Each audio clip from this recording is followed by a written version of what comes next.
This is Gran Canaria, this is 2008, and this is the Travel Convention, brought to you by Travel Mole TV. Over the next couple of days, we really look forward to bringing you all of the debates and all of the issues that will be heard in the conference hall just behind me.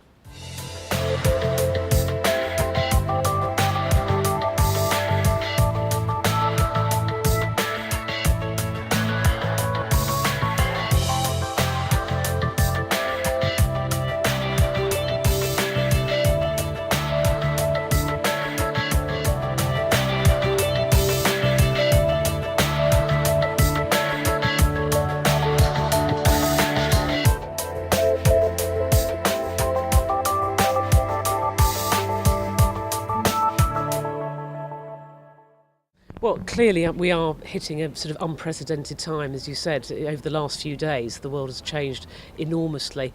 I think we need to look at cruising in perspective. Cruising is still a relatively small percentage of the overall UK package holiday market, even though it's increased enormously over the last few years. What we're seeing actually is what people now want, especially during this time, is value, and that's what they're really looking for. And what a cruise gives them is that value, because once they've actually paid the price of the cruise, most of the food is included in the price, all of the entertainment, an awful lot of facilities on board, and they get the chance to visit 4 or 5 different countries. So it'll certainly be a tougher economic year, and therefore the message certainly from our brands and from our other brands across the Passenger Shipping Association is to talk value. Last year we were talking about cruise virgins, we were talking about first-time cruisers. Now we're talking about the value of cruising. So when the economy is a bit tighter and people are looking, they want more for less, we'll start to give out messages with regards to what you get on a cruise, what's included on a cruise, and we'll be pushing that message. I suppose in some respects the current economic climate will play into the hands of the ferry companies, won't it? Yes, I mean, like everyone else, we have the problem with the euro. We're a French company, so a majority of our revenue on the tourism side comes from the UK. But by the time we convert that back, we suddenly lose, 15-20% of the revenue when it goes back to France. The oil price crisis has severely affected us. But on the other hand, the market has remained static. Which is quite a positive thing at the moment. And I think that with the holidays for next year, I think that France and Europe is going to become more of an option. We get very little business through the travel trade, regrettably. It's gone down year after year after year. I frankly don't see it coming back through the travel trade. I mean, you talk about the conference here, ferries haven't been mentioned once, really. And I think that's a general reflection of what the trade think about ferries. I mean, 35-40 million people take ferries each year. It's a huge market, but it's a simple product for people to buy. Price is obviously going to be important. The big brands compete on price. We've always competed on price. So they can get the value for money holiday with an established brand. So I think it will. I think it will play in there. I think we're seeing an element of that. I think yesterday we were talking about currently that the retail, the high streets are taking a bit of a market share swing back into the high street, and that shows that the consumer is not only using the high street but is actually transacting through there again and not getting lost in a myriad of web travel portals or travel sites and not really knowing who the underlying product provider is or whether they're financially protected in that environment. They're coming back to what they know, which is the established brands.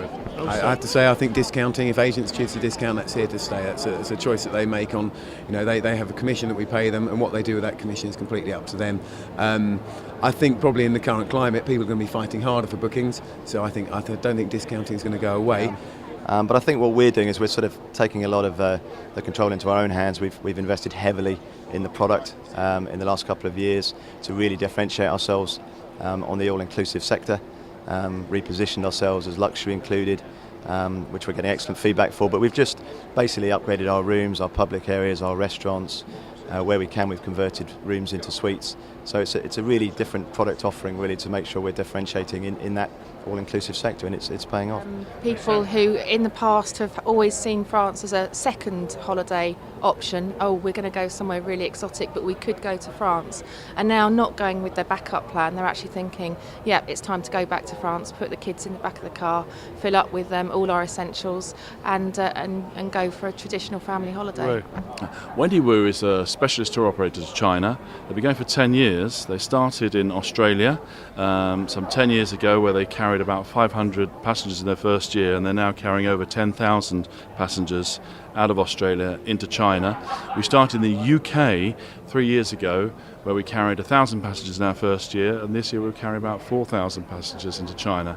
We're hoping within the next 2 to 3 years to become the largest operator out of UK into China. So by opening your own stores, having your own personal travel consultants, does that not alienate you from the rest of the trade? I don't think so, and you will have noticed from some of the trade reaction that it's been viewed as something very positive. The stores are very different from anything else you will find in retail. It's a great place to visit to find out more about Kuerni, and the store strategy is more about a strategy that supports our brand image.